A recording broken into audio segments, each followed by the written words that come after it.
Hi everyone. We had a little bit of technology glitch going on during the recording tonight, so I decided to go ahead and take the information that I was sharing with you about how to communicate and collaborate in your blended classroom using Google Docs and do a short screencast to replace that portion of the video. So this is the lesson that I shared with our Blick participants tonight in our live session. If you're watching this from the recording, you can just follow along and see what we did. First of all, you will need a Google Docs account in order to create a Google Doc. And if you just go Google how to set up a Google Docs account or how to create a Google Docs account, that should get you into Google Docs, at least into a link where you can follow the steps and do that. So I created this Google Doc called Blick Sharing Session, and I've created it both to show you how to share a Google Doc as well as to give participants a chance to play around and try some things. So I'm going to go through this part, the lesson part, and explain to you what I did and if that's helpful to you in setting up your Google Docs, or if you already use Google Docs and you learn a new tip or trick, that's wonderful. So the first thing you need to know, as I said earlier, is that you need a Google account, and once you create a Google Doc, you can share it. So I'm going to go over here to the upper right hand corner, and notice that when I roll my mouse over the word share, it says anyone with the link can access. Now I set it to that so that everybody that I wanted to in our blended learning class could go in and use this document and comment on it and share it and do things to it, as you can see from looking at it. But I'm going to click on the word share here, because what I want you to see is that it's kind of, Google has kind of changed. You have to click on this get shareable link in order for this part to show up now. And then when you do that, it'll say anyone with the link, and then it has options. So in this case, I'm using the drop down arrow. I have can edit. You could also set it to can comment. So for example, let's say you had an example of a primary source document you copied in here and you wanted students just to make comments on the side about certain sections of the document. You could set it to just people can comment and then they can't edit the document. Or you can have anyone with the link can view. So I have it as anyone with the link can edit. Now if you click on more, you can also say I want it public on the web, or I want it anyone with the link, or only specific people. So this is probably the safest one if you're going to have your students sharing it. Anyone with the link, where you actually have to give the link to people. It's not going to show up unless they put that specific link into their web browser. Because public on the web means that it could be searched by Google, for example, and show up that way. And access, anyone, no sign-in required, and here it says can edit, can comment, can view. So that's another way to get to those options. Once you decide what visibility you want for it and what kinds of options you want, you click Save or Done. Okay? So now I have this document that I've created in Google Docs, and I've shared it so that anyone with the link can access it, they can edit it, and they can comment on it.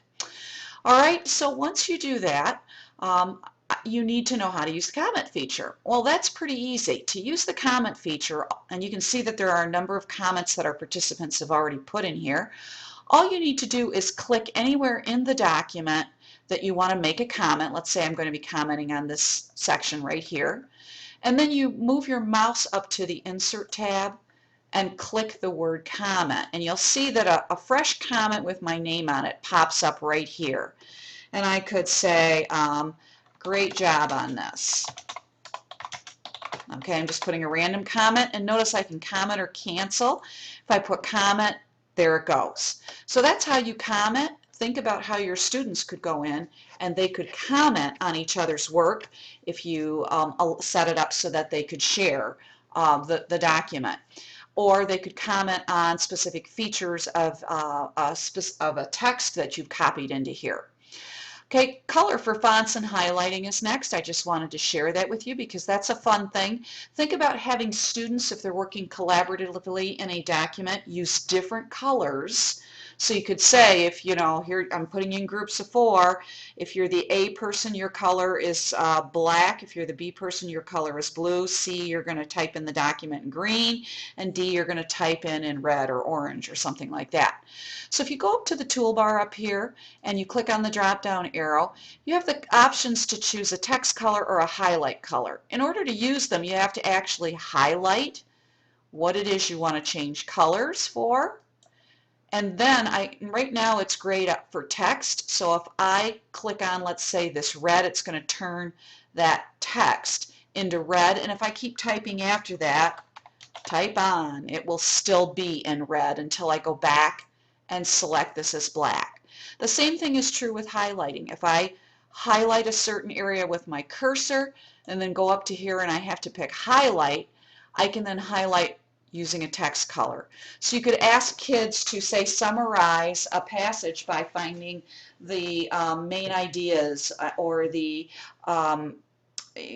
highlight the details that support the main ideas or things like that. So I'm sure that if you teach language arts, you can think of a lot of different ways that you could use those.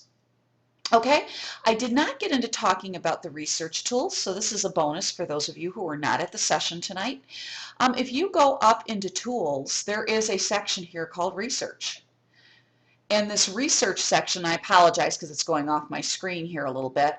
If I type in a research thing, let's say I type in Ebola, that's hot on the news tonight. Okay, it says unable to retrieve results at this time, and that may be because, oh, there it goes. It'll let me do images, everything. Let's go everything and see if it comes up. I think what's happening is because I'm using Screencast-O-Matic right now, it's not allowing me to demonstrate that because I have that application running on top of this.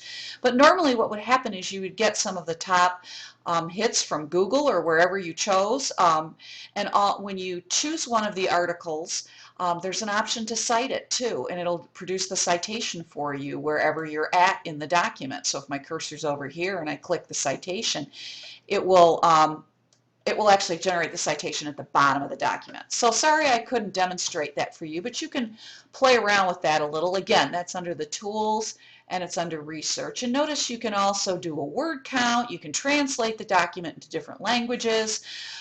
There's lots of cool things you can do if you go through the tabs in Google and give that a try. So in the spirit of Module 5, Communication and Collaboration, be thinking about how you could use Google Docs as part of your blended learning class.